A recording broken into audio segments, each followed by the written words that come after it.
بس واحد بيحب وقلب بيكره، وكل واحد منه لله.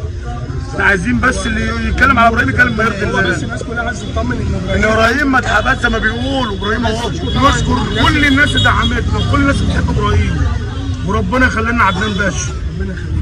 هو ابراهيم غلبان واحنا تحت امر اي حد، بنحب الناس كلها.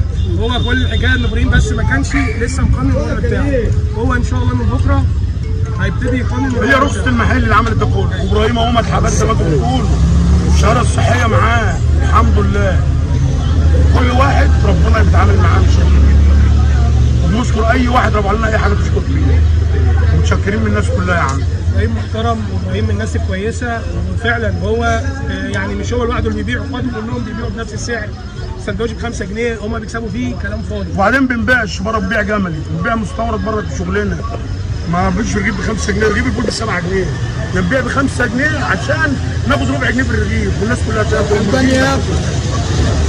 انا لينا هو محل في شارع المترو، محل ورا القسم، محل وبرشه في مدينه السلام في اسكندريه. حريب الحمد لله بنبيع بما يرضي الله، ما بنجيبش الا انضف حاجه.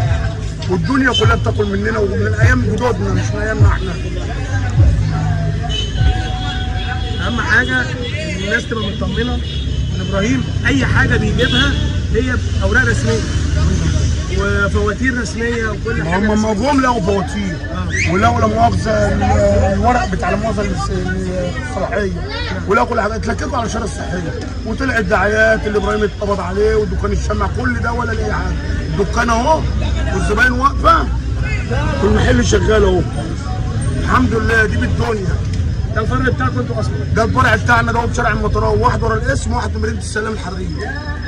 الحمد لله ولا واحد فيهم اتقفل الحمد لله زي ما هم بيقولوا في شمع وكده. الحمد لله. اهم حاجه انا بقول لحضراتكم اطمنوا، ابراهيم موجود. ابراهيم كل الحكايه ان هو راجل طيب، راجل محترم. ناس كتير استغلت الفيديوهات بتاعته ضده، بس هو في الاخر بيهزر لانه من دور عياله. هو راجل محترم وراجل زي الفل، واهل المطريه كلها بتحبه، ومفيش حد ما بيحبوش، كل الناس بتحبه. هو بيتعامل مع الناس بحسنى، بيتعامل مع الناس بطيبه.